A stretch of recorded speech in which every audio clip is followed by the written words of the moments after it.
What's going on, guys? It's your boy Kamish Moolah, man. Pardon the delay. I was actually trying to figure out on the double sound. I was eating some lunch, trying to figure out how to do the multi-stream.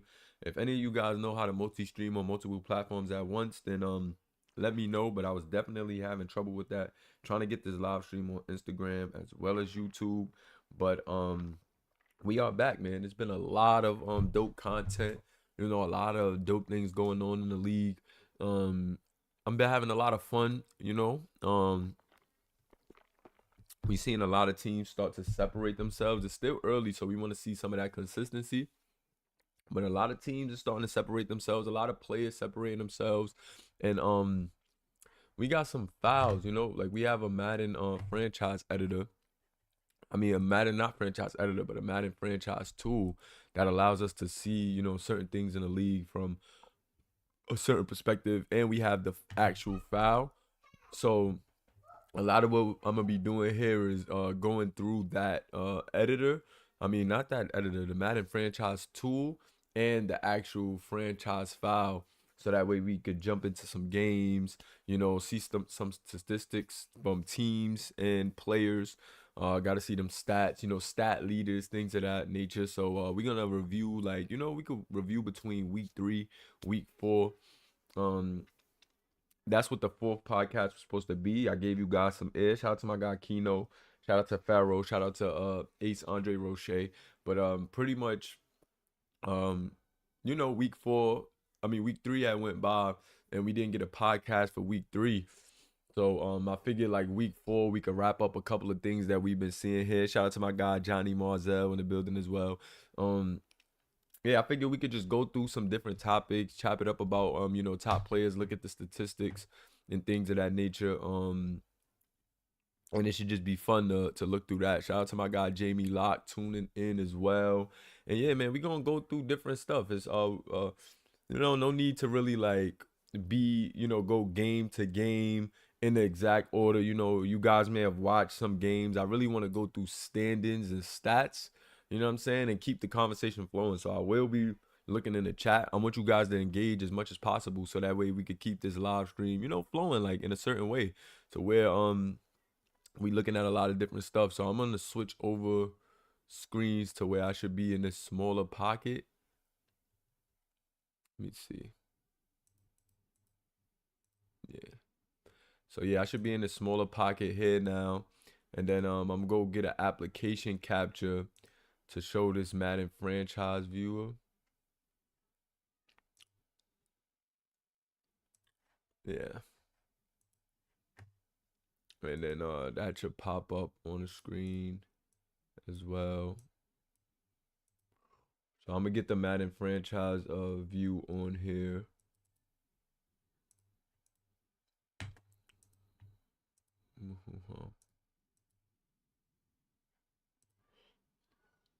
Hold up.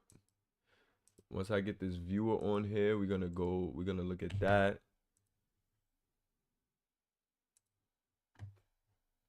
Just gotta add that through window capture real quick. Get the franchise viewer on there.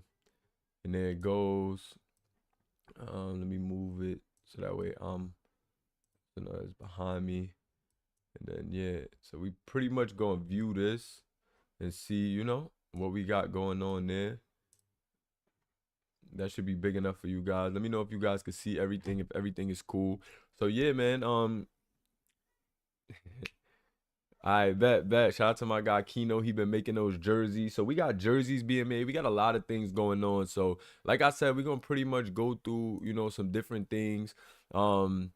And we gonna look at the standings first. So look at each division. Each division will be conferences in this type of scenario because of course we have like a different league setup than most other leagues. So each division is what you could look at as conferences here in the Moolahverse. Of course, this is showing the NFL stuff, but I'll eventually name these divisions, aka conferences, in an academy/college setting. Because we're still using real college teams, I didn't want to, break up things too much and like do too much on the branding. But when we have our full custom conference, which I plan on doing when NCAA comes out, it'll be our own custom conference, and it'll still be similar with like the different portions of the conference. So each of you guys will win a division, and that will be like winning your conference. You'll get an award for winning your conference. You'll get bragging rights for winning your conference, which I'm saying conference, but it's your actual division. So look at your divisions like your conferences would be in college. Although you know you want to win the actual conference and want to win the league as well, and want to be number one in the league, we're gonna start small by dissecting this into little divisions, man. So you got, you know, Oklahoma is leading the charge at 3-1 right now. Remember, we're middle of week 4 right now, so there's still some teams that didn't play, but Oklahoma Cowboys are 3-1. So through 4 games, they're 3-1. They're playing the best in their, you know, conference slash division in this setting. You got TCU, they're at the bottom, and you got Texas and Oklahoma at 2-2 in the middle. So that's a dope conference right there. But Cowboys of Oklahoma State are in first right now. Then over here we got the Crimson Tide, who's been undefeated. They've really been killing it at 4-0, right?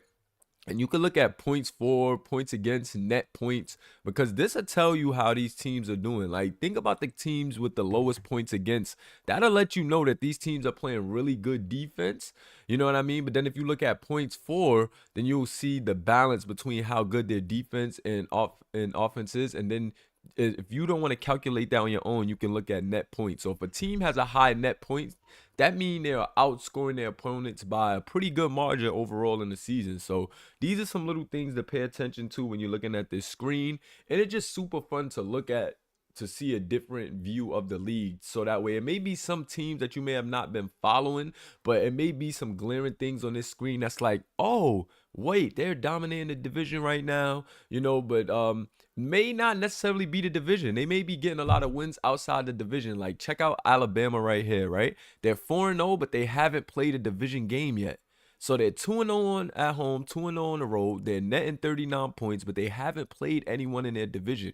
And you know, everybody in their division is on a 1-game streak right now. So, you know, their division is playing pretty decent outside of the division, outside of the conference, but I don't want to confuse you guys. But so, like, you know, that's how you could pretty much look at it. Then you also have the conference right here to tell how they're playing in the conference. So Bama's playing really good in the conference, but still haven't played anybody in their division. And you know, that's just gonna be, you know, something fun to see, bro. You look at each thing separated here, and you really start to see the story around the league. So these Cowboys of Oklahoma, they're 2-0 in the division. They're really taking it to their division right now, if we're being honest.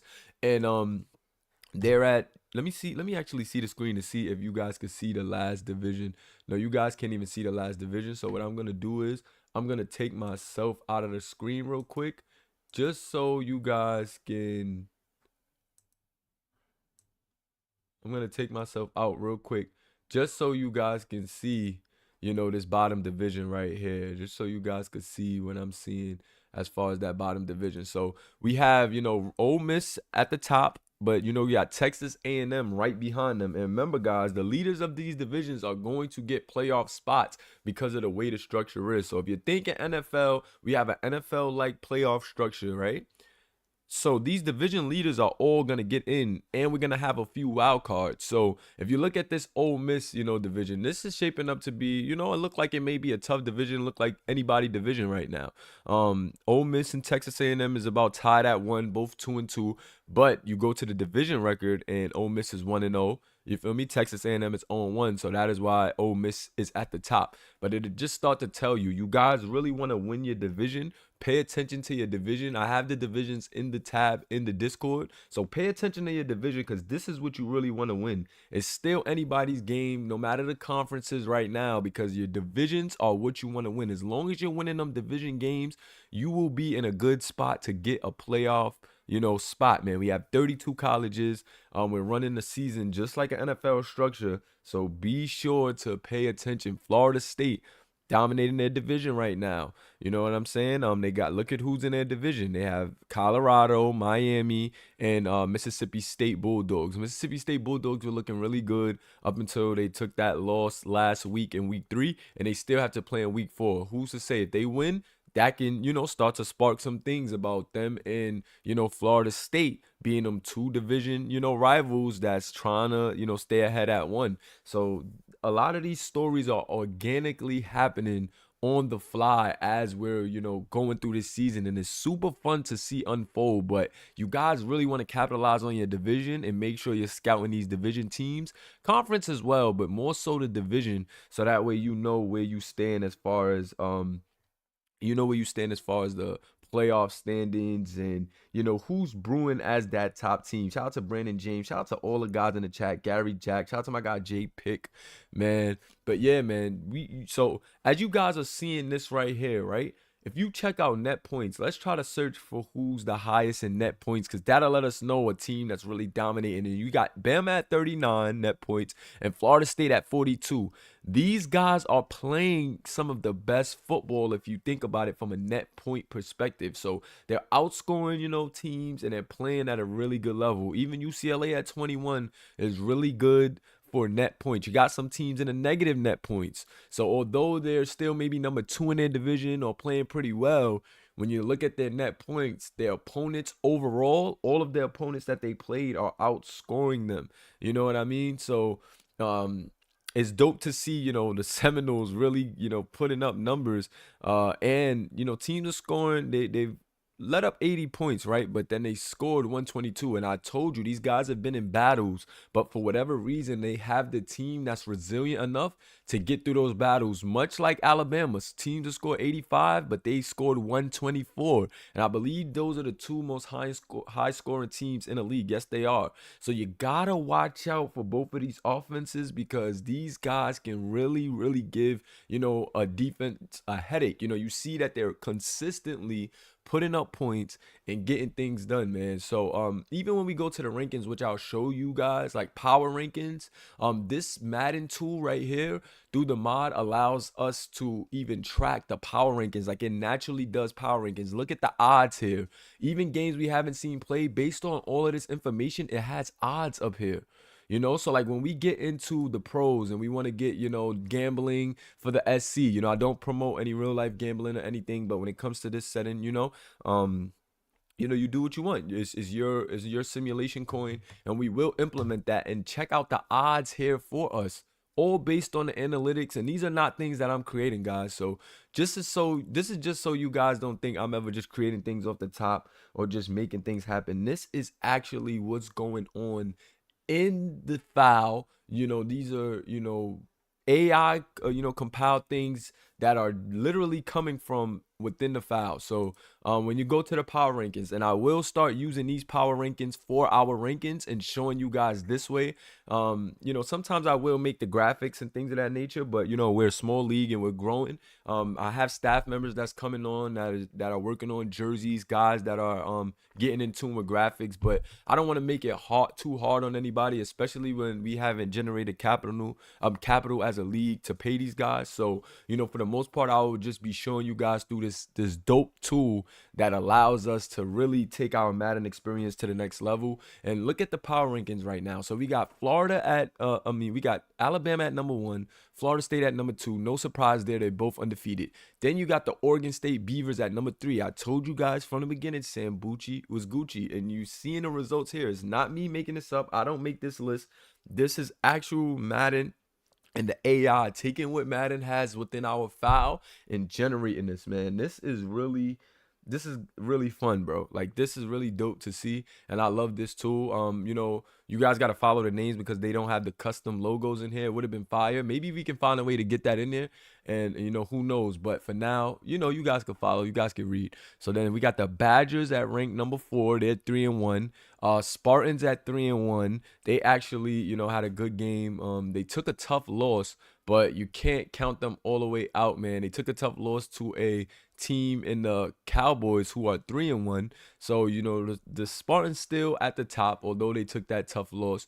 They still a really good competitive team. They only lost 31-34. So they're not gonna drop too much on these power rankings, because the power rankings are also taking in consideration division as well as okay, this team took a tough loss, but this team has been playing really well. This team does this well, that well, and that's how you got to take this. But in at number 5, we got the Spartans. Number 6, we got UCLA. They looked really good. This quarterback, Kenny Knox, is amazing. This dude has won, I think, Player of the Week twice, if I'm not mistaken. So you got to keep an eye on this team. Then you got the Ole Miss Rebels at 7. Their offense is electric, guys. I'm telling you, the weapons that they have, the system that they're running is electric. And this is why you got to stick to the system sometimes. It's not about changing your playbook week to week. Sometimes you got to let the game take its course. Let your team get used to a system, get used to a playbook, because Ole Miss has been doing some tremendous things. And if they were to try to change things every week, it'll start to alter their team in a negative way where they're not getting used to a system. And I think the later we go into the season, Ole Miss is doing some really, really dope things. They've been going crazy. They're number 7 right now on the rankings, and their offense is ranked number 2, as you can see over here. At number 8, we got the Sooners. So where you guys maybe sleep on the Sooners, Madden is taking account the players on their team, the overalls, everything, how they've played, how many points they've given up, how many points they've scored, and they have a really good quarterback, guys. This generic quarterback for this team is really good overall wise, if I'm not mistaken. And I know that a lot of things is just being taken into account, as well as division, and they're number 8 right now. Cowboys of Oklahoma State, 3-1. This guy Enrique Potter, the quarterback, he's not the best quarterback. He has some things to develop, but he can get going at times. And I think the defense has definitely been carrying these guys to a number 9 ranking. Then at number 10, we got the Tar Heels of North Carolina. So you can't sleep on the Tar Heels, even though they may be having an up and down, losing 2 games after winning 2 games in a row. It's a reason why they ranked at number 10 here. The game is seeing that they have players with a lot of potential. The game is also seeing, who's in their division. What are they doing in their division? And it's just compiling into power rankings that, we can make sense of. I'm definitely backing these power rankings because I like it. I will go over, the offense and defensive power rankings. But right now, I'm just keeping the focus here. But you guys, could look at what you want. I'm going to interact with the chat. My thing with this podcast is just to show you how this tool works, because we'll be using this going forward. And to interact with you guys in the chat, man, and show you guys what you want to see. So don't hesitate to ask any questions. Don't hesitate to see certain things, because I will show you live and direct. You also can see, player overalls and things of that nature here. You can see player cards. So if you guys are wondering about CPU teams or anything, because I know some of you guys be thinking, whatever y'all think about the CPU teams, I'll show you the CPU teams. I can actually go and show you their players, their depth chart, the overalls, and everything. So as we go down here, you see we got Mississippi State Bulldogs at 2-1. They at 11. They still haven't played a game. Got an opportunity to jump or maybe slip. Gators at 2-1 as well at 12. Clemson Tigers at 2-2. Even at 13 at 2-2. So that shows you that they have some potential. Then you gotta, pay attention to these guys. You definitely can't sleep on these guys. You got Texas at 14. So moving around that middle of the pack where they was at the top early. Took some tough losses, but I still think this team will be okay. They have a chance to develop some guys and get some things done. So that'll be dope to see. I'll get into player cards and editing players and stuff later after we go over most of the informational things, but I definitely got y'all. Also, when it comes to any like gear changes, you guys have to join the Discord VC for that. If you don't join the Discord VC for the gear changes, I won't be making them, because I'll rather do them live and direct. And I feel like with all that I have to do, the least guys could do is, some of the little things. And if you don't want to, it's cool. Like, I'm never tripping or trying to make anybody do anything they don't want to do, but I'm not doing anything I don't want to do if you don't want to put the time in either. So, as these rankings go down, I really like these power rankings. They got TCU dead last, Oregon Ducks 31 at 1-2, Miami Hurricanes 1-2, Ohio State number 29 at 1-2, the Fighting Irish 1-3 at 28. So they're slipping a bit. We got the Bulldogs. As you go down, you start to see the teams that aren't performing as well, but still a chance to turn it around. It's 32 teams, 17 weeks, and everybody's gonna have a bit of a chance. If you look at the offensive power rankings, you got Bama, Ole Miss, Florida State. So this is how it's not just going off of who's winning, because it's also taking into account the difference in, how the offenses is playing, and the individual performances from certain guys. They got Ole Miss at number 2, Florida State at number 3, and that's as far as offense goes. So if I and I would agree with that, because Ole Miss has been making certain plays that Florida State is like kind of, they have some big plays as well, but Ole Miss is making some really big plays on a week to week basis, win or lose. They've been putting up a lot of points as well. So that's just some things to pay attention to. Bulldogs look good on offense when they get it going as well. They lost a big lead in one of those games, and that could have changed the course of what you see here early. So, you still got to give them some time as well. But the Bulldogs definitely have a nice, like, they have a nice thing going, man. You got the Auburn Tigers at number 5, 1-3. But that offense definitely showed that they can do a thing or two. They played against Texas, and the offense is the real catalyst for why they was able to get it done, man. So, Jason Duncan did throw 3 interceptions, so that defense did step up. But it was only a matter of time for Auburn to get a win, because these guys definitely have an offense that is capable of moving the ball. Although Notre Dame is struggling, they're ranked number 7 offensively, and we know the weapons that these guys have offensively. Don't skip over the Aggies. Casey Robinson has been playing tremendous. Drew McNeil, really good quarterback. And that's why I like the way that the AI is coming up with these power rankings, because it makes sense. If you guys have watched Texas A&M, you can see that Drew McNeil is a really good quarterback. He can mix it up. He can run. He can pass.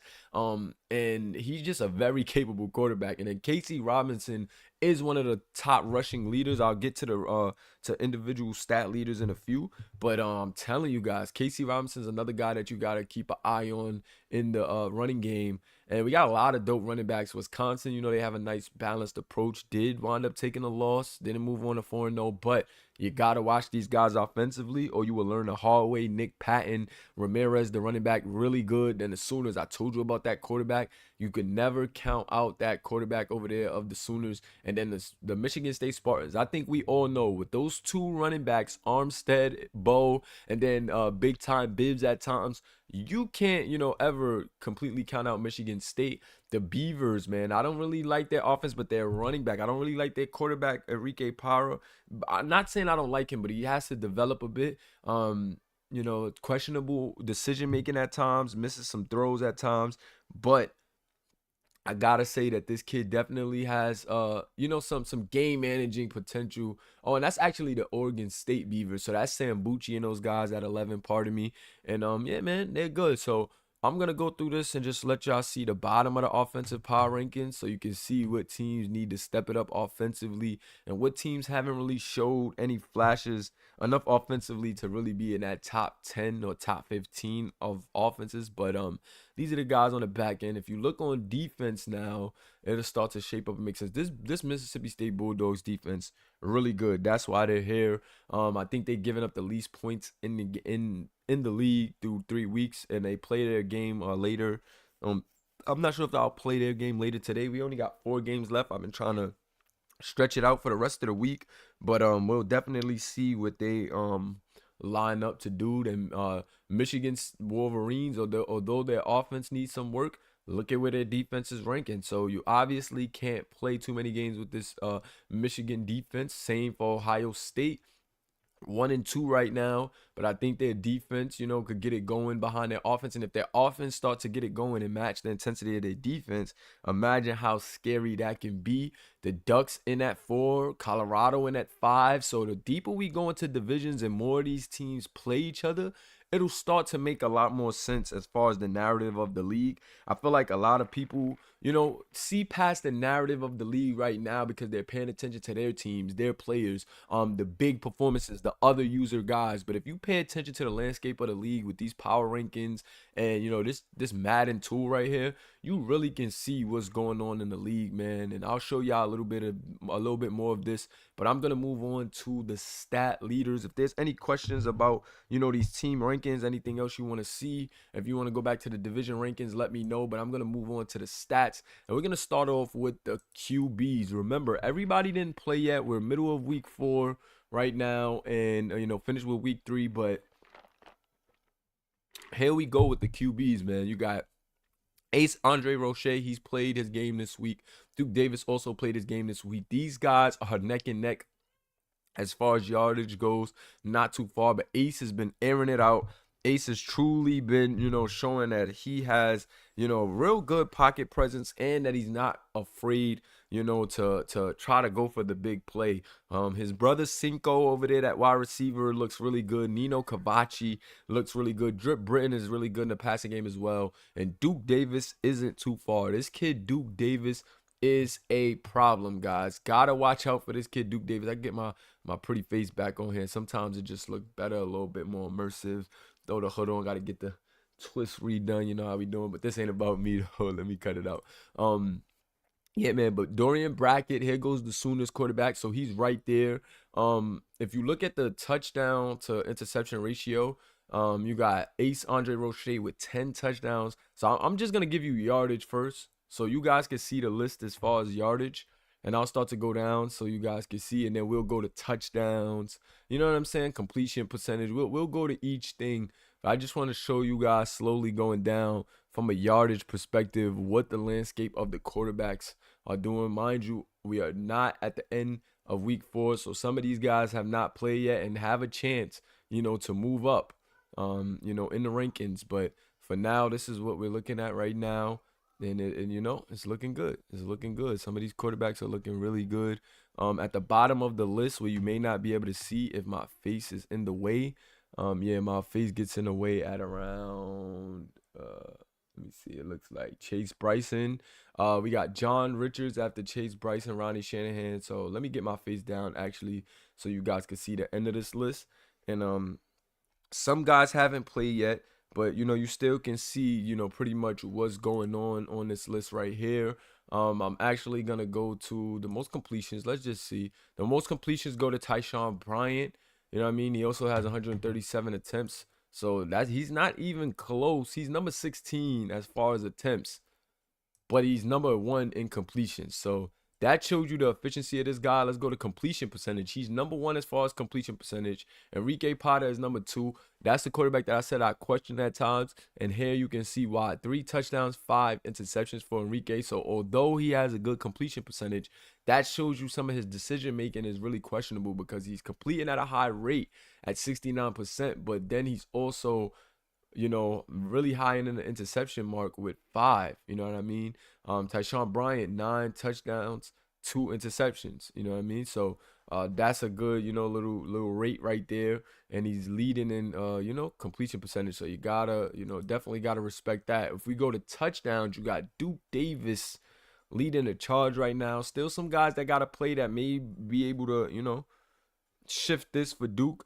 But right now, Duke Davis is holding it down. Shout out to everybody tuning in. This is the Moolahverse Simulation Football League, where you can play the game and the game plays you, man. If you're interested in joining our league, be sure to drop a comment. We'll get you in the Discord. And this is a Madden tool here in our podcast, just showing the guys what we have going on, showing the narratives around the league, showing the stats. And we have some fun, man. I like just cooling, kicking it with my, my community. And this is always just fun. So like I said, if you guys drop some questions in there, I'll be sure to answer them. Or if you guys want to see certain things, I got y'all.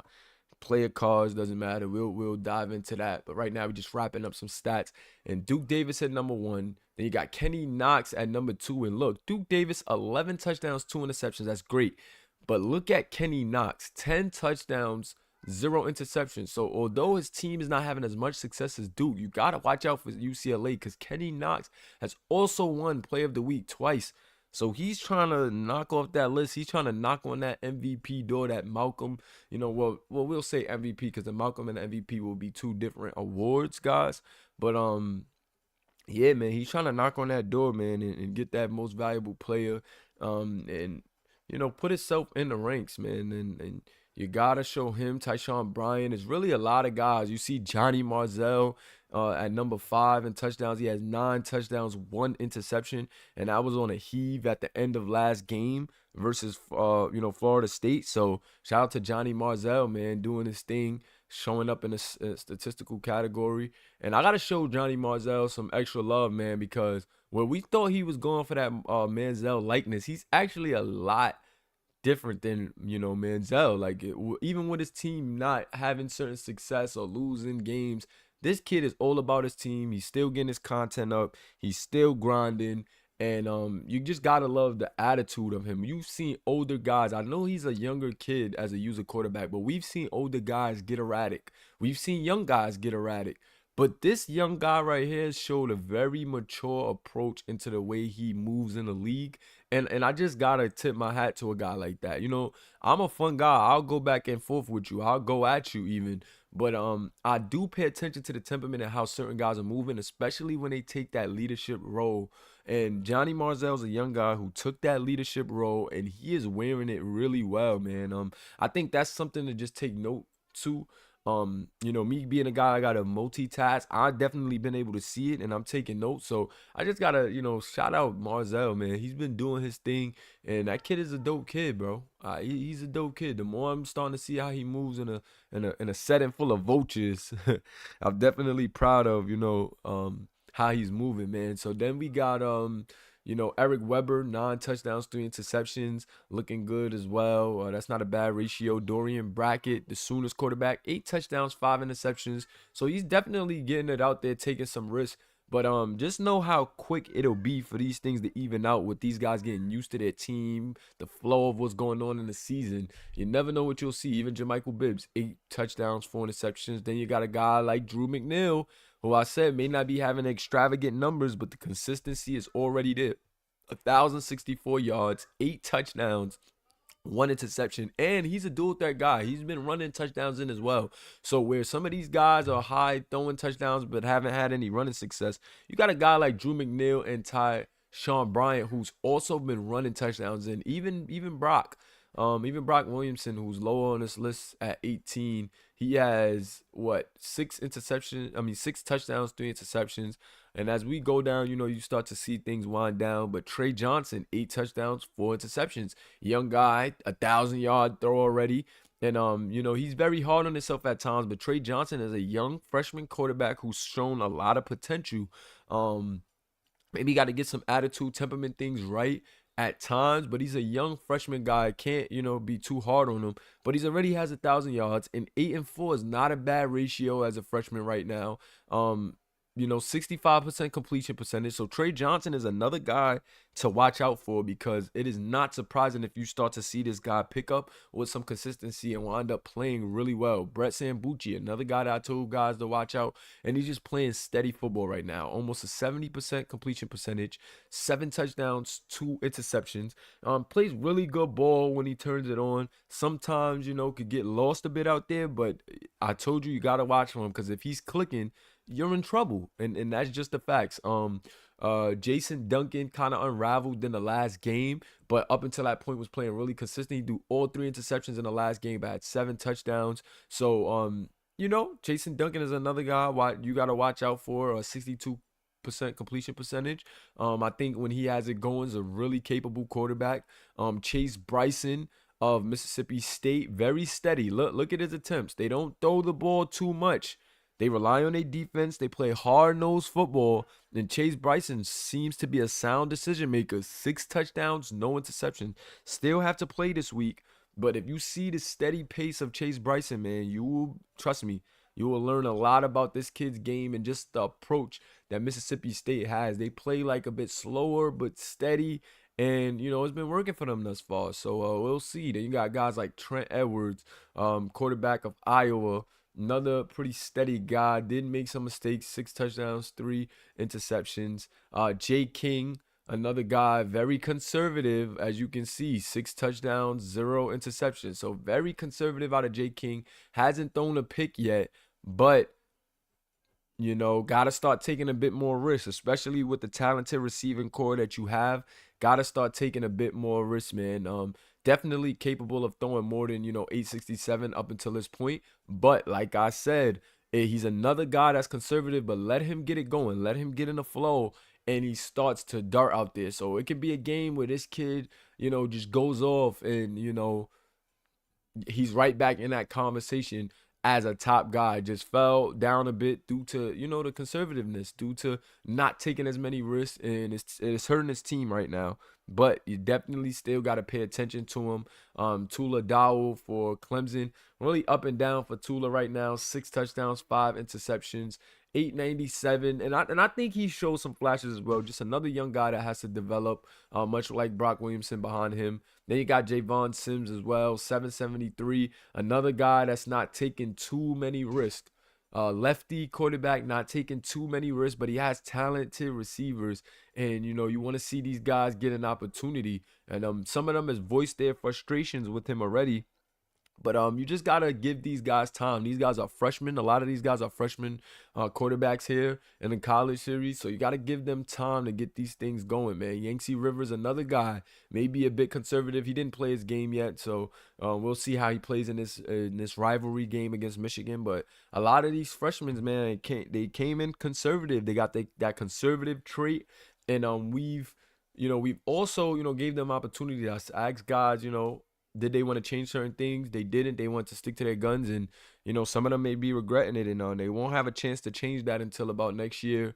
And we will have a system to make that a little bit more realistic and change it from conservative to aggressive and things of that nature. You'll only be able to change one as well, whether it's decision making or sense of pressure. You only change one, and we'll find a realistic way to go about changing those things. But man, yeah, man, as we look at the QB landscape, you can kind of, just create the stories in your minds and figure out, what's going on with certain teams based on how they were playing. Jarrell Collins was actually, Jaden Bogner. That he left the league due to frustrations and his team. He broke a record, threw for 500 yards, and then started to get mad about his team losing, and he left the league. It happens. You know what I'm saying? Simulation is not for everybody, and Sim will humble you, man. Sim will definitely humble you. So shout out to Jay Bogner, whatever he is choosing to do with his time now. But Sim will humble you, my guy. No matter what setting you go to, you gotta learn to adjust, and he didn't know how to adjust, so he's out of here, and on to better and new things for Notre Dame at the QB position, because Kenny Cartwright is looking really good. Ronnie Shanahan, another guy that's maybe not taking as many risks, or maybe taking too many risks, with 4 touchdowns, 5 interceptions for Ronnie. He also is a scrambling guy, just gotta piece it together, and I think he has the potential too at Colorado. I think they got a pretty good team over there, but he just gotta figure it out. Zion Lipscomb, another conservative guy, man. As you can see, they're not throwing it with the highest of the highest markers. They still didn't play their game, but this is still, low numbers for how many times they have thrown it. So maybe the system is just a bit different over there. They do have a good running back in Tank Jackson as well. And they have a winning record at 2-1. So, can't complain too much. But 4 touchdowns, 0 interceptions. That's a bit conservative. It's working for them right now, but we'll see how the story, pans out later in the season. Cameron Bryant at USC. I think that's another guy that has a lot of potential with his size. Trey King, also a lot of potential. Risk taker. He's a gunslinger. He takes some, unwarranted, risk sometimes, but I think he'll develop into a skill set and be very dangerous. I think about junior year for Trey King, he has a chance to be like top player in the league based on what I've seen. Maybe he gets it together this year and shows that, but I think maybe 2 years of development for Trey King and he's gonna be scary. Same thing for Cameron Bryant. These are two freshmen that they may not be on your radar right now, but Cameron Bryant, I'm telling you for sure, will make some waves. Well, he's not active, so let me not say that. But based on the progression that we have in Madden, if he winds up not being active, I'll just probably like change his name or something and turn him into a generic. But keep an eye on this guy, Cameron Bryant, USC quarterback for now. Enrique Potter was a guy that I was saying I was not liking too much. As you can see why, but we spoke on him. Prince Gonzalez of LSU. 820, decent numbers, but 2 touchdowns, 1 interception. That shows a little bit of conservativeness to me. Through 4 weeks, only 2 touchdowns for a quarterback. Maybe it's LSU system. They do have a really good running back in Patrick Vince. And shout out to Party Time PV in the chat. He just tuned in. But he's a really good running back for LSU. So I think that maybe is why, the touchdown numbers are so low in the red zone. Why not just give it to PV? Then you got Brewer. Still got to play a game this week. Another bit of conservative guy. 1 touchdown, 2 interceptions. Got to just find his game. And then we could get into the rushing leaders here. And we got Devontae Moore coming in at number 1, 447. That is Bama's running back. This kid just got big playability all over, man. Three runs for more than 20 yards, 2 touchdowns, his longest run 75 yards, average 5.7 yards a carry, and just leading the charge in the run game. You see it. Clemson, really good running back, Johnny Hubbard. This kid has broken some really big runs this year as well. He has 3 runs over 20, his longest being 80 with 2 touchdowns. So really Devontae Moore, Johnny Hubbard, Brian Ramirez, another guy. These guys are all fighting. But I would say look at these two with the low. That's not that that's low attempts, but compared to Brian Ramirez, who's really given a lot of carries, he's been killing it, man. He's been killing it. These guys haven't gotten as much carries as Brian Ramirez, but they've broken out big runs. But you cannot sleep on Brian Ramirez because you see this kid is smash mouth and just gets it done. Grinds out a lot of hard yards. Still has 2 runs over 20. And I just think he's a big catalyst for why they've been doing what they're doing. Then for Wisconsin, that is. And then you have AJ Mullis. Shout out to AJ Mullis also just tuning in. He's number 4 in the rushing department. He is really the guy that I feel like is going to carry Georgia to a really well placed. This back is a problem. 4 runs for more than 20 yards. And I feel like most of those were all in the last game. AJ Mullis ran for 200 yards in his last game, and this kid was just electric, man. Shout out to AJ Mullis. He's really a problem, man. 420 yards on the season, like I said, just playing really good. John Bronson in at number 5. That's that Oklahoma State running back. He's really good as well. He can break runs. Did fumble a couple of times. Got to watch that bull security, but really good. Then you got Casey Robinson coming in at number 6 for Texas A&M. Told you got to watch him as well. It was a really good back. Tank Wilson at 7 for Washington. Tank, another beast, breaks a lot of tackles, gets in between the trenches, and makes things happen. Key Harris in at number 8, 91 attempts, 338 yards, longest run being 24. Doesn't have any touchdowns yet, but Key Harris, definitely a capable back. DeAndre Taylor for Oregon State, really good as well. Him and Sam Bucci is appearing, can be very dangerous. Like what I've seen from them. Then you got Drip Britton in at number 10. Drip really good. That Ole Miss offense just all really good, and Drip is really good at multiple things. He can receive out of the backfield as well. Trey McLean. I forgot what team Trey McLean is on. Oh, Iowa. Yeah. Iowa running back is decent at 11. Dylan Winter for the Sooners. I think this guy's gonna jump up this list because this guy's fast, and when he has open field, he gets out of there. Y'all gonna lean on that quarterback a little more because he's really good. But this kid, Dylan Winter, boy, can he turn it on. Keith Rawley at number 13. Dre Willis at 14. Dre 84 attempts, 300 yards, 2 touchdowns for Dre.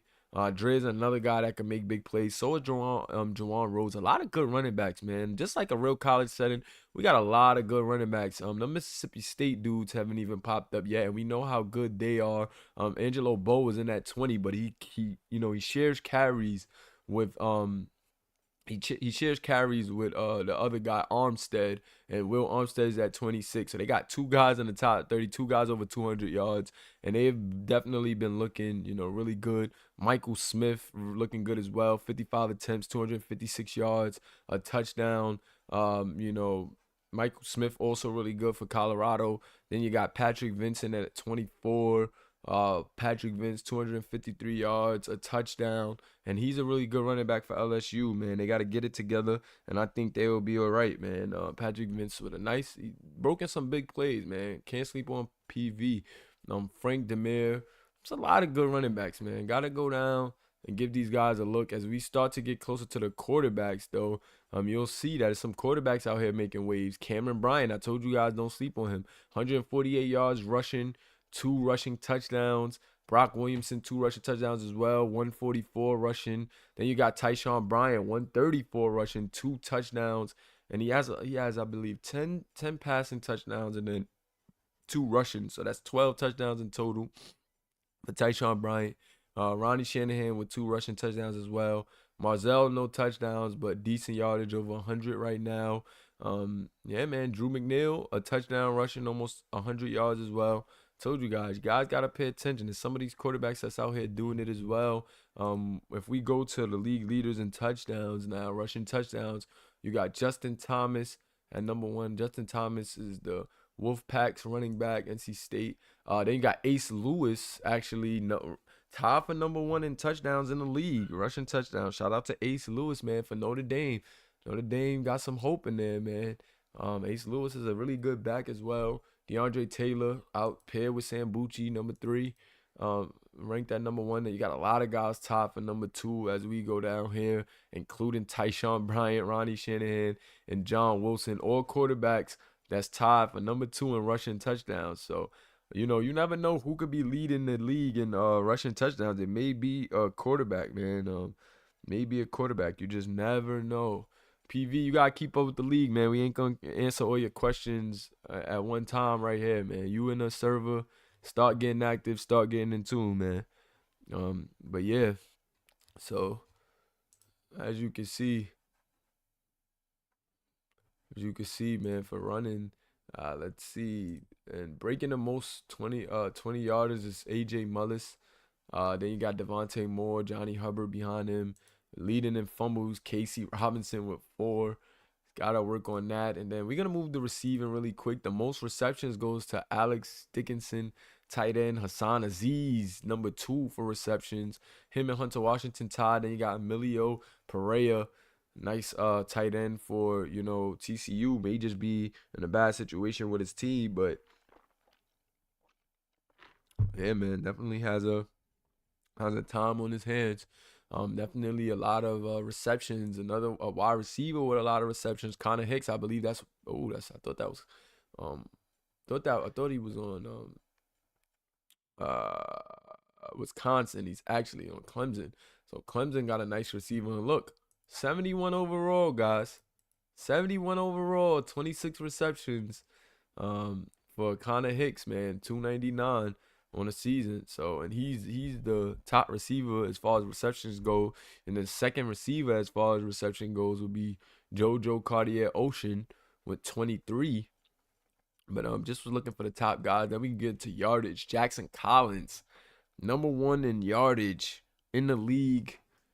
Jackson Collins doing his thing, 373. And then we got Michael McConaughey, 346 as far as yards goes. Cinco Andre Roche, 336 at number 3. Number 4, Ethan Krite on town. This kid is just a big play machine. This kid is always mossing guys, just coming up with the big plays at the right time. So I got to tip my hat to Ethan Krite, man. This kid is a beast. Emiliano Pereira right behind him with 316. Desmond Himes, wide receiver of Texas A&M. Gotta watch this guy. Texas A&M, him and Drew McNeil. He got 315 on the season as well. 313 for Brandon James. So Brandon James ranked 7th right now in receiving yards. So Brandon James looking good out there. Looking good. 7th in receiving yards, and that's between tight ends and wide receivers. If we were just going wide receivers, he would be top 5 right now. San Aziz, number 8 in receiving yards, 305. This kid is looking really good. 3 touchdowns. Gotta watch out for Hassan Aziz. Jonathan Blackburn in at number 9. He is playing for the Tennessee Volunteers. Told you guys, gotta watch some Volunteers with Tyler Jones. Yeah, man. I mean Tyler Johnson, because they can, turn it on. And you got Connor Hicks.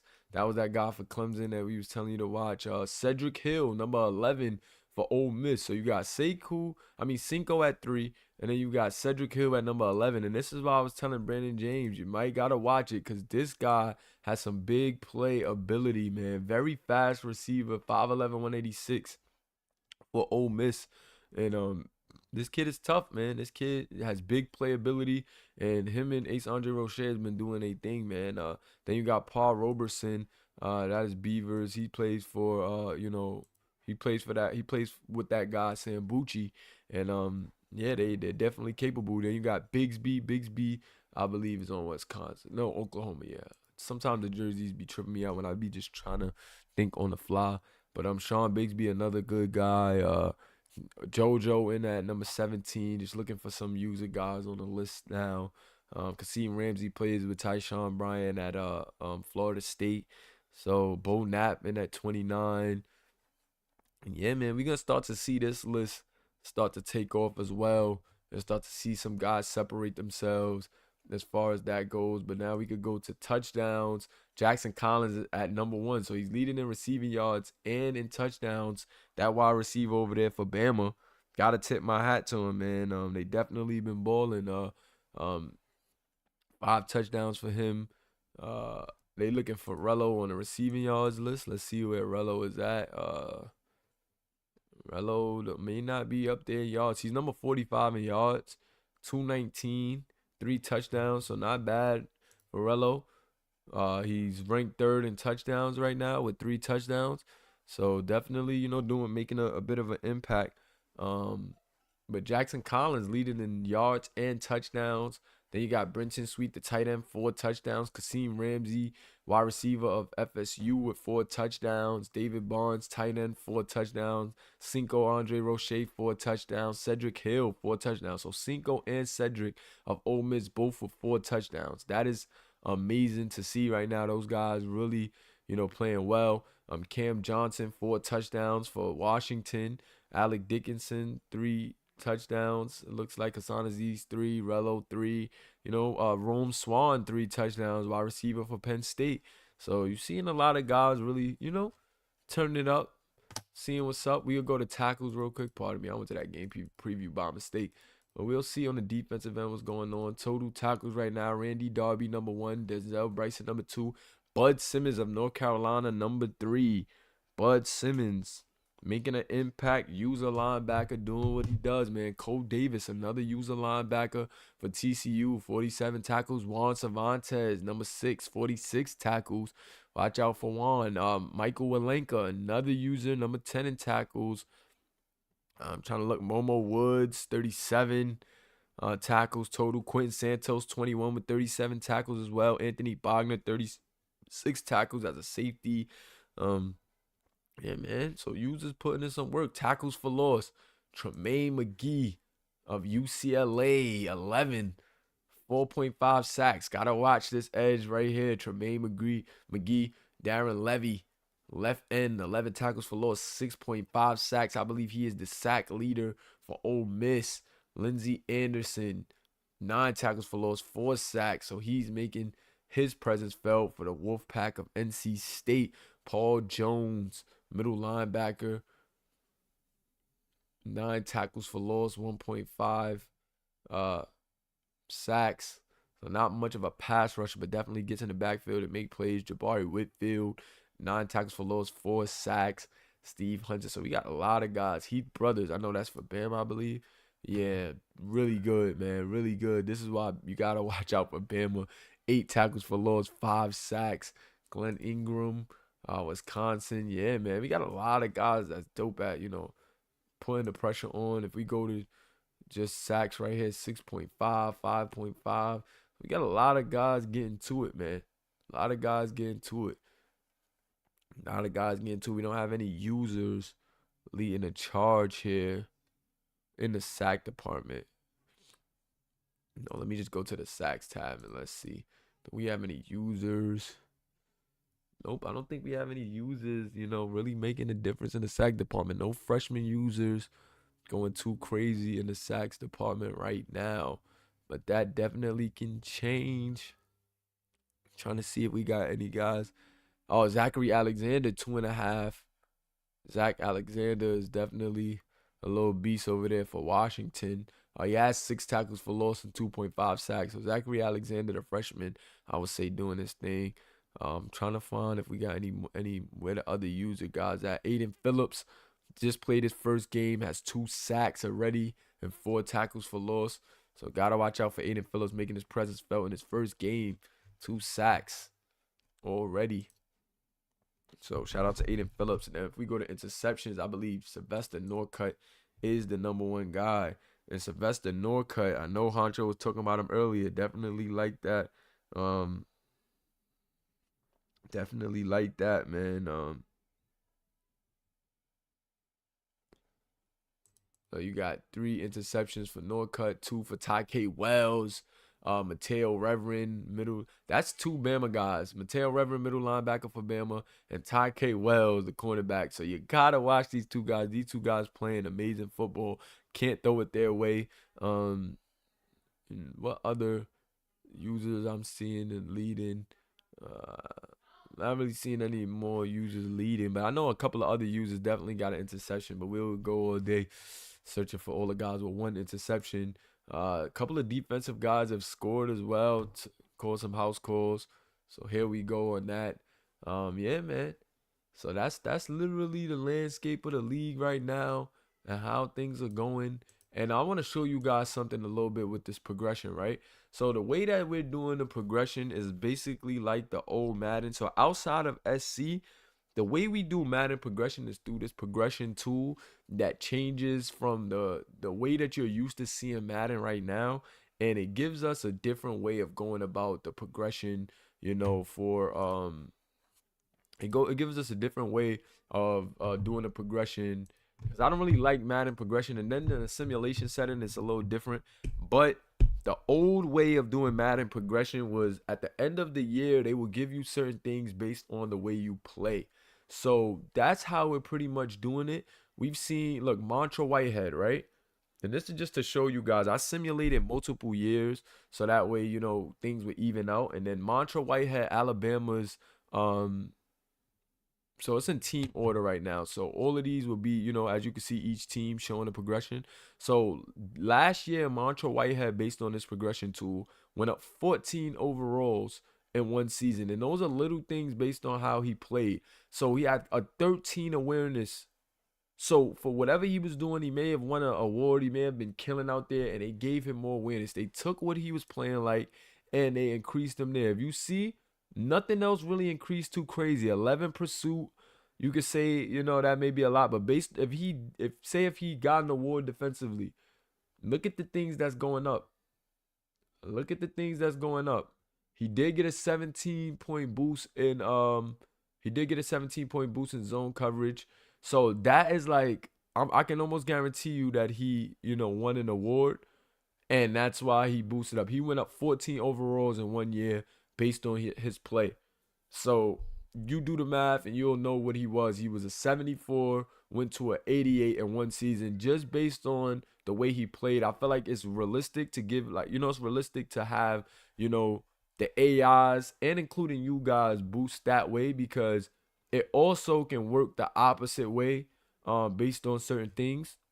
I don't think I have it on regressive, but if I was to turn the regression on, based on how you play, it would take things away as well. But I don't think we'll be going with that, just because you guys will be earning through SC, and I don't want to take anything that you guys have earned through SC. But, Mantra Whitehead was like the biggest leap. The rest of the guys you see right here, leaps aren't too crazy. Yeah. You got a pass rusher, Evan Bennett, and middle linebacker. A pass coverage middle linebacker went up 10. And if you go through, it's little slight things that put them up. 14-man coverage, +4 play recognition, +7 pursuit. He already had a high pursuit. +4 tackling. You know what I mean? So like, you guys will be getting things like that based on the way Madden is seeing you utilize what you do. So Madden will see you utilizing your acceleration, you making plays based on your acceleration, making plays based on your ball carrier vision, making plays based on your block shed, and they will reward you for using those attributes in certain ways. If you use certain things, this tool will give it to you for utilizing it. Like, it's not gonna just give you things that you haven't been doing.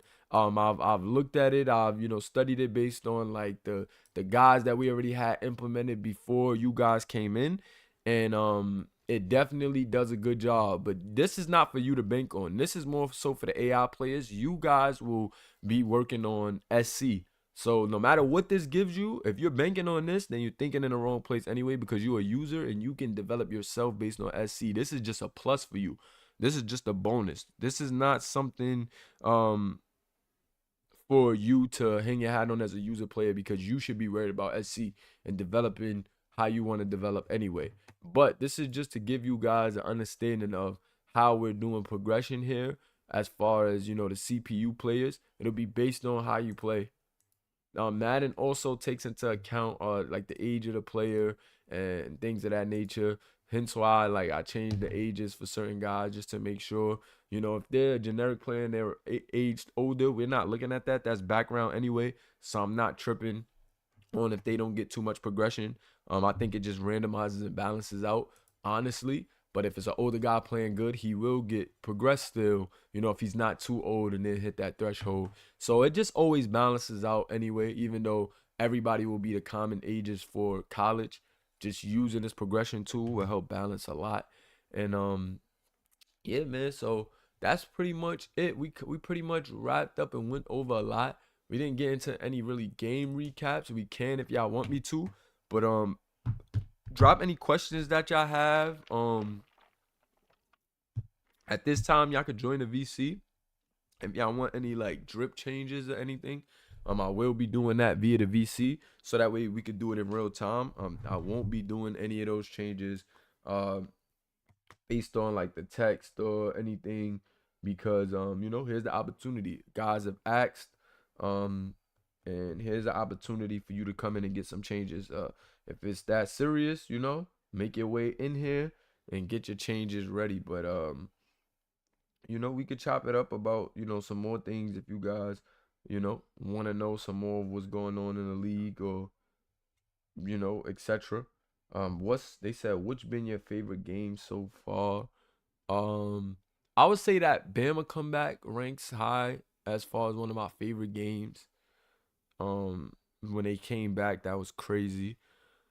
Um, that overtime game between Washington and Ohio State, that was a really good game as well. It's been a lot of good games if I'm being honest, but I would say those definitely rank high. Those are up there. Um, what's my favorite team to watch? I don't really know. As far as favorite team, I don't want to sound like a basic commissioner saying I like every team and stuff like that. Cause some teams are like a bit boring. Like some teams are like, I know this game ain't gonna be too spectacular, but some plays may, be crazy, or I might like some players. But my favorite team to watch that I know is gonna be exciting, I guess. I really don't have a favorite team. I'm being honest, bro. I'm just trying to think. Cause if I lean a certain way, it's like if I lean a certain way, it's like I could think of another team that probably does something that's spectacular just like that. And I don't know. Yeah, that's just a tough question. That's just very tough. I'm not gonna lie. That's tough right there. Cause it's a lot of teams that's playing like really good. And here was the player of the weeks too for last week, guys. Drew McNeil won player of the week last week. Sylvester Norcutt won player of the week for his conference. Kenny Knox and Keontae Fields. So those were the player of the week for last week. But it's not really a team that I feel like is my favorite. Um, some of the more exciting teams that I know I'm gonna see like certain big plays. Like UGA hasn't been that successful, but Crite be making some crazy plays that's exciting to see. FSU they undefeated, so it's always some anticipation for them. Bama undefeated as well, so it's always some anticipation because I want to see like how are they gonna like continue what they've been doing or continue to execute at a consistent rate. Because there's some teams that look really good, but then they fall off when it comes to consistency.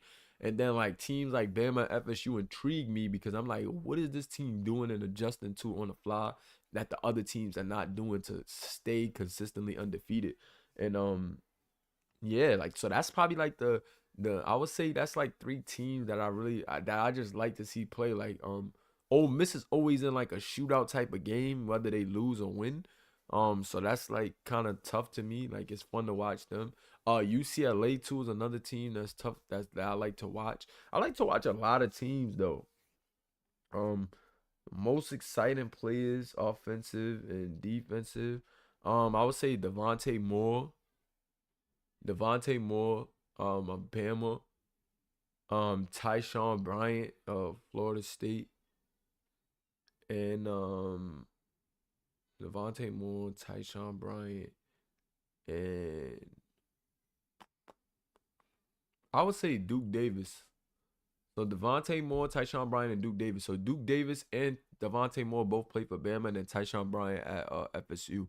Because like I said, they undefeated, and if you watch the games, you'll see why they undefeated. Like Devontae Moore leads the league in rushing yards. His runs be crazy.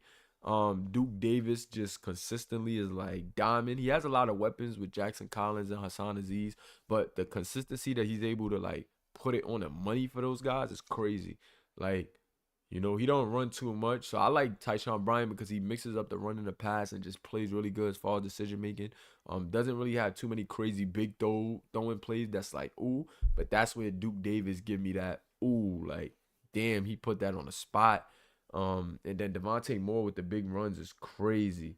So like that's my offensive guys. Defensively, I gotta say the pass rusher Levy from Ole Miss, I like him a lot. Like he's always like on people's heels. Like I like him.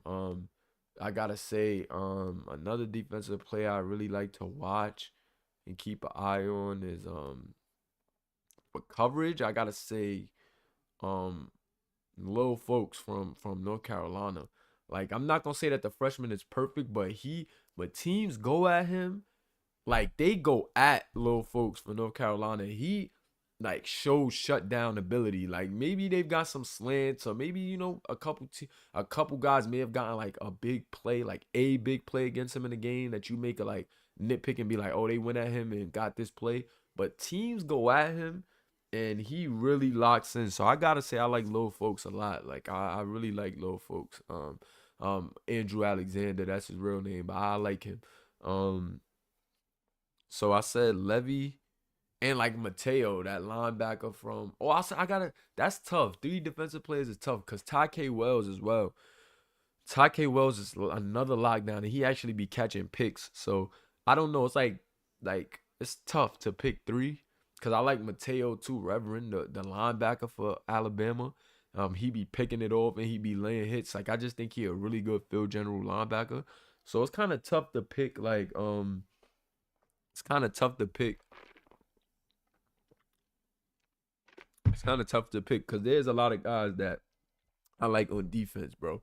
It takes a certain type of guy to be a good defensive guy. So I like seeing guys that chose to play defense and actually step up. So it's hard for me to pick three. I can't like rank three. So even if I missed you, it's still some guys that's on defense that I really like the way they play. Um, yeah, still a lot of guys on defense I like the way they play. Um, Yeah, man. It's a lot of corners that I like. Sylvester Norcutt is another one. Sometimes guys could burn him. He's a 6'3" corner for FSU, and I've seen guys burn him. I've seen guys get him underneath, but somewhere within the middle of that coverage, he's really good at reading the ball. Like somewhere within like certain routes, medium routes, like Sylvester Norcutt, he has a keen sense on jumping the ball or like being in the right place to get a pick. And I like him. I like him. But three players is definitely hard, man. Three players definitely tough as far as defense because there's a lot of defensive guys that I like. But Lil Folks is definitely one of them. Lil Folks is definitely one of them, man. I like that kid. That kid is tough. That kid is tough, man. I don't know, man. Any more questions? Anything else that you guys want to go over? We still got some games to get through today. I'll probably do like a couple. I'll do that Ohio State game today. Ohio State MSU because that's a rivalry game. So I definitely could get into that game and show you guys what's going on with that. But it's been looking good, man. Here goes the conference standings too. I can show you guys that. Show you guys that some schedules, um, some schedule stuff. My guy Mullah Marzel, some schedule stuff, man. Some upcoming things. Here goes the games of week 4 that already, have happened. Seen a lot of teams. We seen some teams lose their undefeated streak, man. Seen some teams lose their undefeated streak. It's very interesting. I feel like all the undefeated teams are all like hitting that challenge. You know, every week is gonna be that challenge to see what's up. Florida State had a tough game. So did Bama. So a lot of teams hitting that wall of seeing like what's going on. So we still got a couple games left. We got Florida versus Oregon.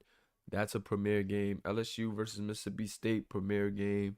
Um, Colorado versus Miami, a premier game. Ohio State and Michigan is the only non-premier games I believe left. Yeah, I believe those two games. I think that game is the only non-premier game left, and the rest is premier games. And then we could look ahead at week 5 and see what games is gonna be crazy in week 5. Clemson versus NC State, that'll be a premier game. Both 2-2 though. Penn State versus Oregon State, that's gonna be a pretty nice game. Gonna be a premier game though, for sure. TCU versus Michigan State. Oh, that's gonna be a premier game only because TCU hasn't won a game and Michigan State don't have any users, so it's like, no need to have a prime time spot for that. And I got Michigan State bouncing back big time against TCU. TCU does have potential to sting them, but I don't know, man. I don't know. I don't know. Um, TCU is definitely an underperforming team. PV, that's an underperforming team right there. Utah, Oregon, that's a premier game. Oregon still got to play this week. Maybe they go 2-1, but that's still gonna be a premier game. Alabama and Georgia, that's gonna be a primetime game.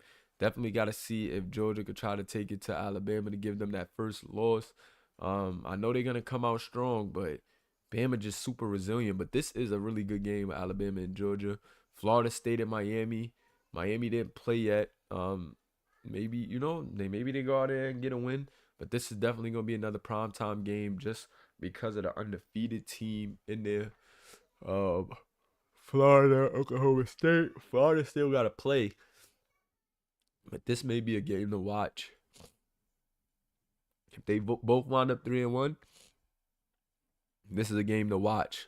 Then you got Colorado and Ohio State, both at 1-2 right now. They both gotta play, and that could be a good game depending on how this week pan out. Ole Miss, Tennessee. That's actually gonna maybe a high scoring game because both of them got sneaky good quarterbacks. Like I said, you got Tyler Johnson and you got Ace Andre Roche. That's gonna be a shootout. I think Tennessee Ole Miss is gonna be a shootout for sure. Auburn Washington, that's gonna be a premier game, but that's gonna be a good game to watch too.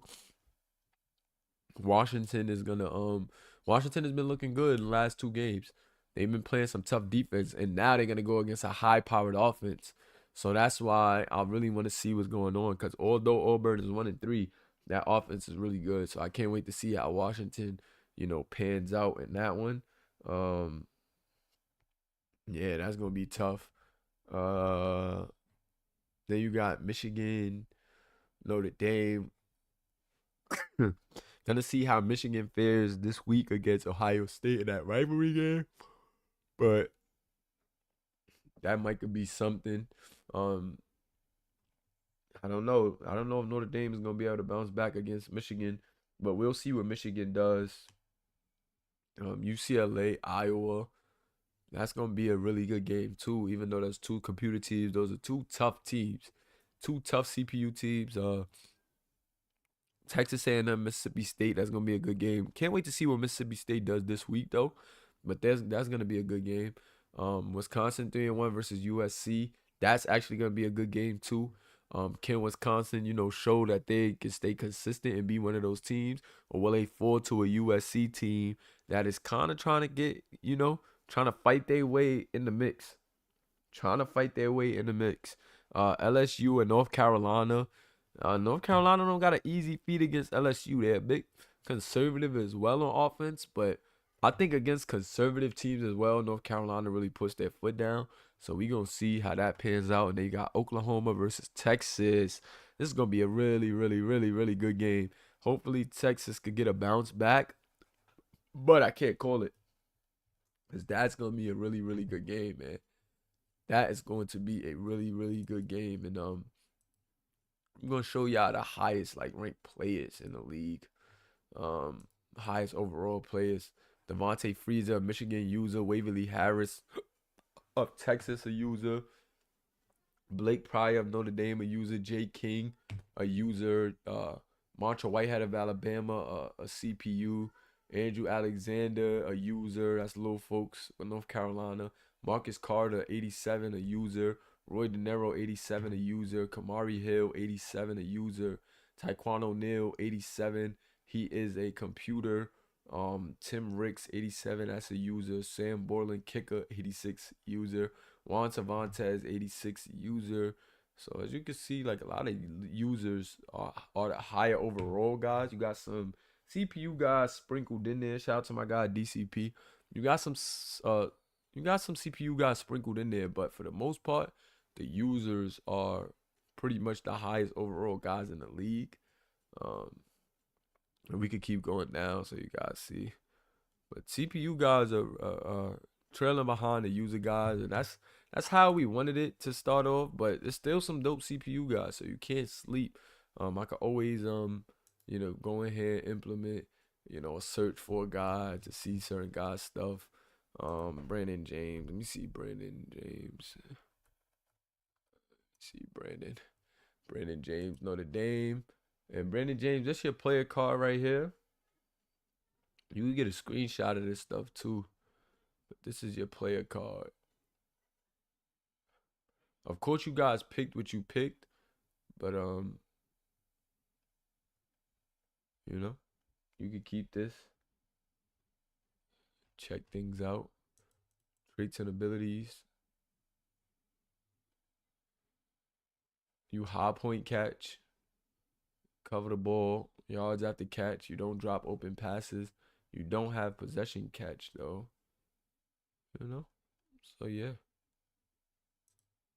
This is your statistics. So, this tool is really lit. Like, if you guys peep, this tool is really lit. This tool could show you a lot. So, anybody want to see their player cards, I got you. You just type your name in right here. So, like, Ace Andre Roche. Here goes your player card. You know what I'm saying? So we can see some player cards on here. Just let me know if you want to see that. It's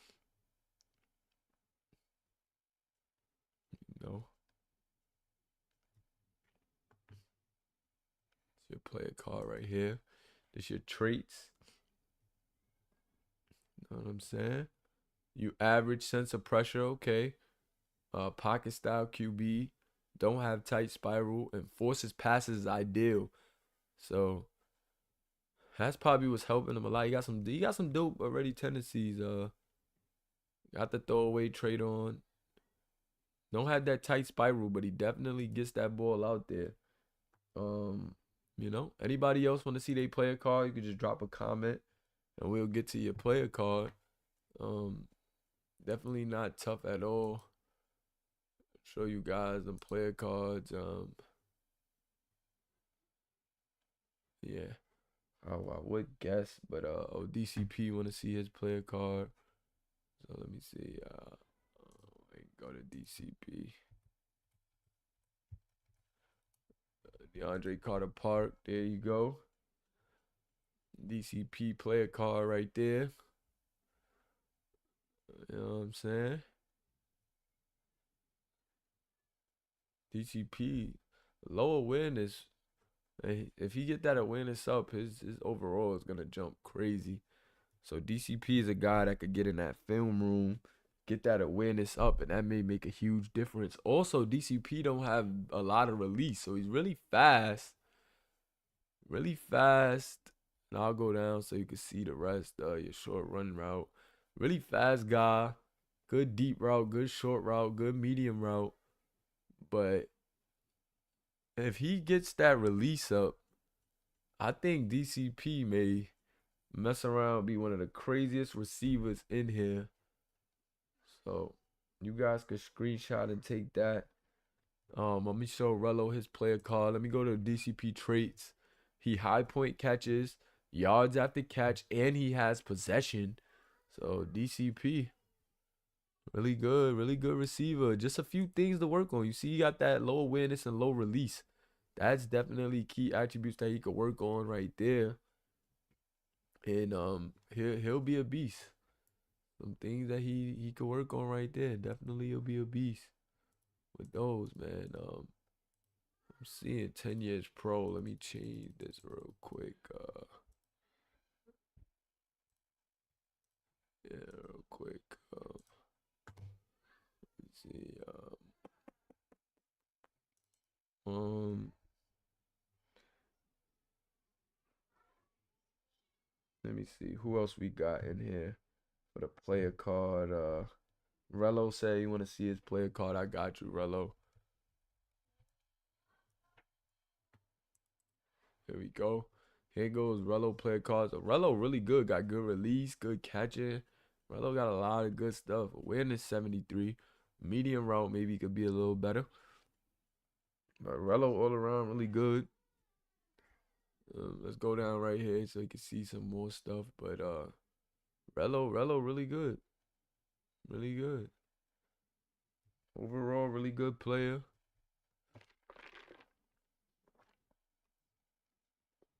Tank Jackson want to see his. I got you, Tank. But yeah, man. So this is what the guys is looking like. Guys looking decent though. Liking what I'm seeing, man. Liking what I'm seeing. Hello, Rello in the building. Here goes traits. Uh, High point catch, he got it. Yards after catch, got the possession catch as well. Yeah. Doesn't drop open passes. See the see the stats on a game to game basis. So week 1 and week 3, really playing every other week right now because Wisconsin didn't have too much of a game, and then Bama definitely had a tough game against Bama, man. Shout out to that boy Ty K. Wells. Look at what Ty K. Wells held Rello to. Rello did score 2 touchdowns. His only two catches were touchdowns. So got it done in the red zone. But Ty K. Wells, I felt like won that battle a little bit. You won it in the red zone, but he won that battle. I showed you your traits right there. And we gonna go to Tank Jackson. Let me see Rello real quick because I could change his years, bro. To la, la, la, la.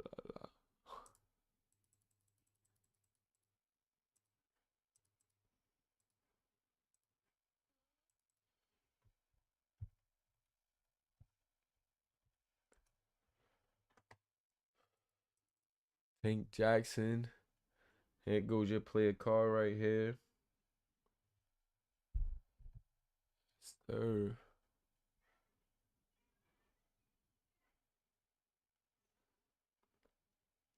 Oh, Tank got some good stuff too.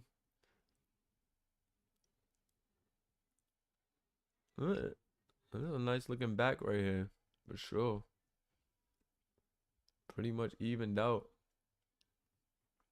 Heavy stiff arm, heavy strength. 95 trucking. Definitely a good back. See his traits. Covers the ball. High point catch. Doesn't fight for yards.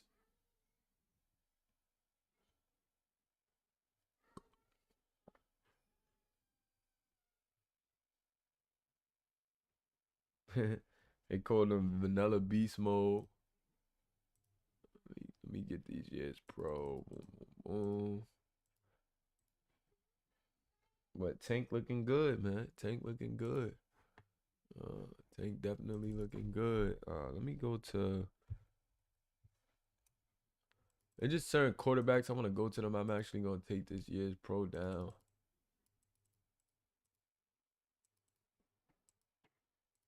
Well, I really want to do this for everybody, but I'm just thinking of guys top of my head that's that's active. I'll get to I'll get to everybody that I can. And if you guys want to see, player cards, let me know.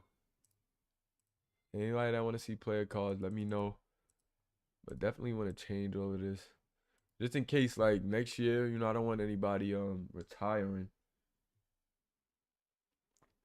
And I'll see y'all in the court. If y'all want to do changes, pop out to the Discord. Definitely Ace under Roche. I'm just trying to think about certain players and take their thing down just in case it's too high.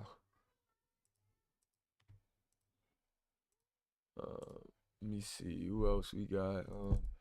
Other quarterbacks. Another active quarterback. Marzell.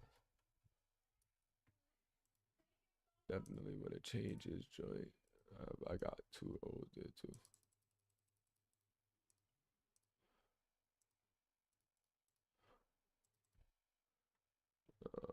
Zion. I will be in the Discord. I hear guys joining the Discord as well. And I know they probably hear me. I'll definitely I'll be in there soon, guys. I just want to finish up this pod and show guys they player cards and stuff. So if there's anybody else that wanna, see they player card, I got you. I just want to change up some of these quarterbacks. Years pros and stuff like that. Lower that a bit. Not that it affects anything. I just don't want guys, I don't want guys being older or nothing and retiring and stuff like that.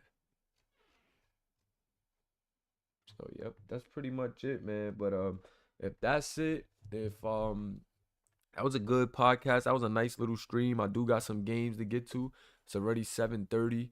I'm gonna try to get 2 games out because I'm trying to stretch out the games as much as possible, man. But I'm gonna definitely still get 2 games out today. One premiere, one called. I think I'll call the game first and then let that premiere game end off on the back end, just so I could, spend some time with the fam on the end of the day too. The end of the day at a nice time.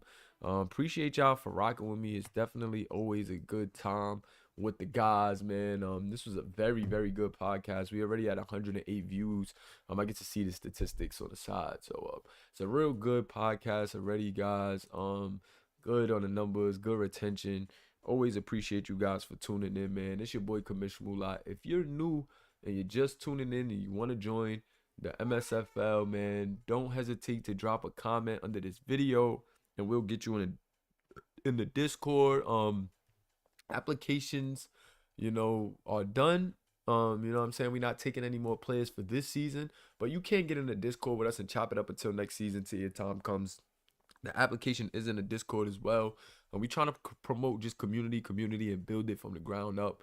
YouTube is our main hub where you get like most of the information. We do post things on the gram every now and then, but the gram is actually just not like a priority of mine. I'm big on getting the content done, you know what I'm saying, and making things happen for the league than like trying to show out on the gram. If we have the community in house already following, already watching games and stuff like that, we grew a nice following on YouTube.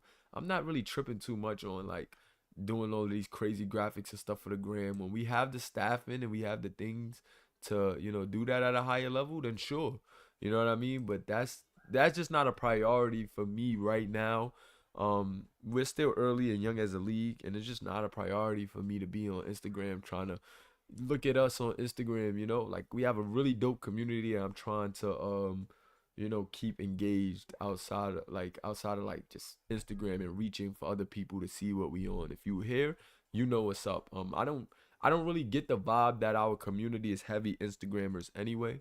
I've landscaped, the Instagram simulation community, and it's not too much. Like the content is dope, but like nobody's really like fiending for Instagram engagement for sim. I feel like it's more so a Discord in-house YouTube vibe of things as far as simulation goes. So that's where our priorities will stay. And yeah, man, I always appreciate you guys for rocking with us. I will be in the Discord if you guys want to chop it up, do anything. I can maybe do a few drip checks for the guys that's in the Discord.